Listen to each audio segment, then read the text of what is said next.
The strike is over. After 22 days of an illegal strike, the governor and I are happy to report it has now ended. In that time, we have welcomed over 5,000 correction officer and correction sergeants back, including over 1,200 today. We now have over 10,000 security staff working or available to work in our prisons across the state, and we are going to move forward with this team. After 4 different agreements and numerous communications outlining the potential consequences associated with this illegal strike, termination letters have been sent to over 2,000 people who remained on strike. Officers and sergeants who did not have pre-approved medical leave and who did not return by this morning 6:45 a.m. deadline have been terminated effective immediately. And while we did not meet the threshold for return to work to trigger the deal that was negotiated between the state and NYSCOBA, I'm still committed to providing some of the critical changes and benefits to my employees. To support our workforce, the governor and I are committing to honor the March 6th Memorandum of Understanding, including the HALT Committee, the 90-day HALT program suspension, the 12-hour shifts that will be maintained during this emergency as we continue our transition, 2.5 times overtime for 30 days from March 6th for all strike-related staff, the civil service reevaluation of the reallocation for both titles of correction officer and correction sergeants to be completed within 2 months. No discipline under the collective bargaining agreement. The Taylor Law penalties will remain in place. My previously issued 70-30 memorandum will remain rescinded.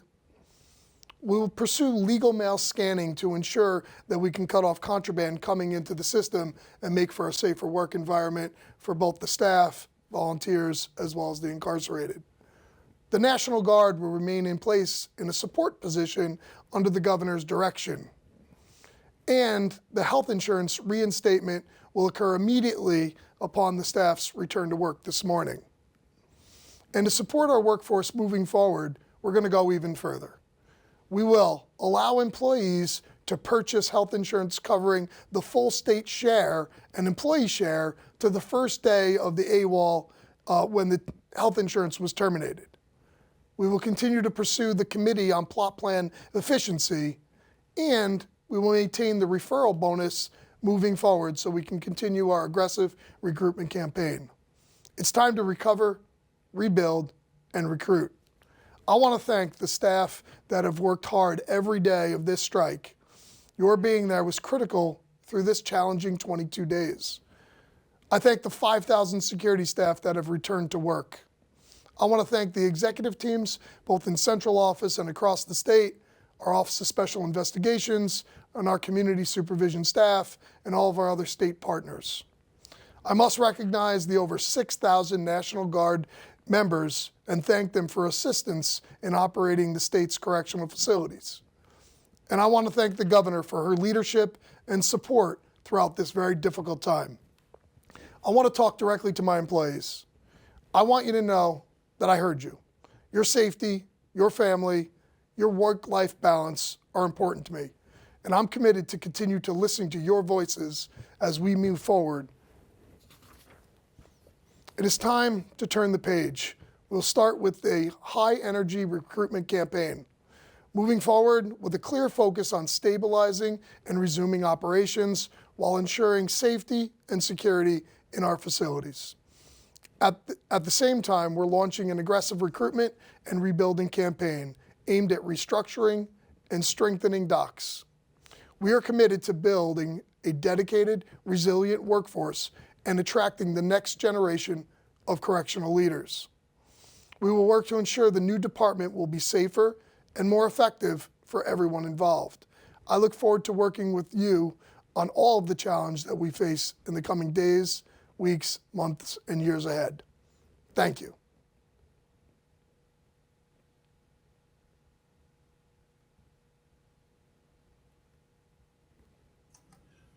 All right, it is time for the question and answer period. Please raise your hand and we will call on you. We'll give you a moment to get your hands raised.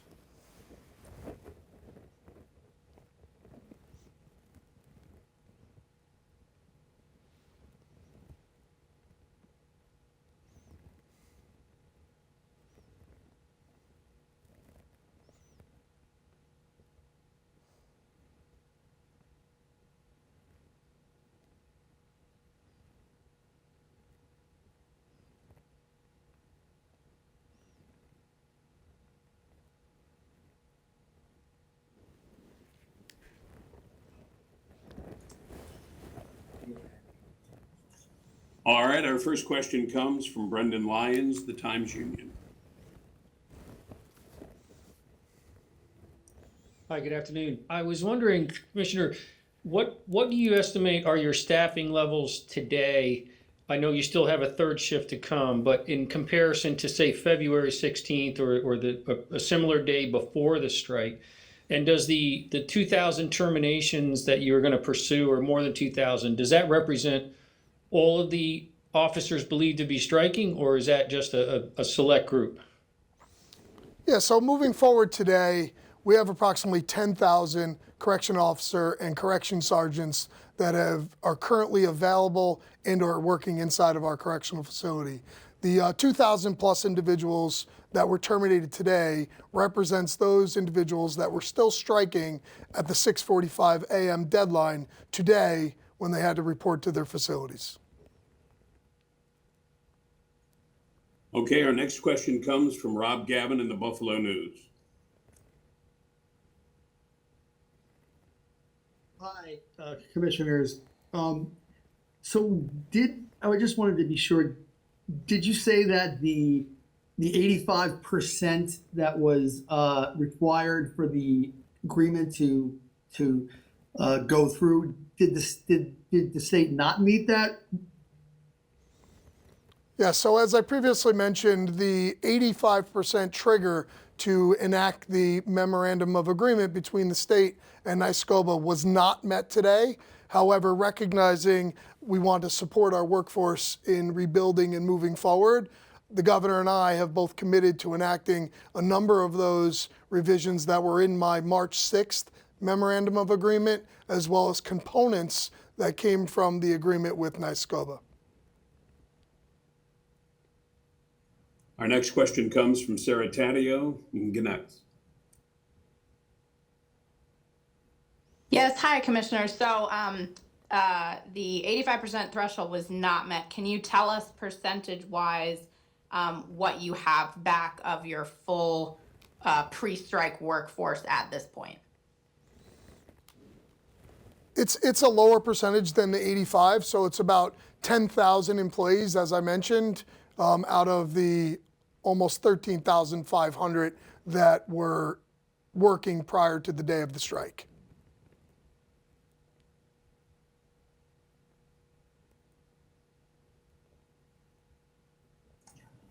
Our next question comes from John Moss in the Post-Standard.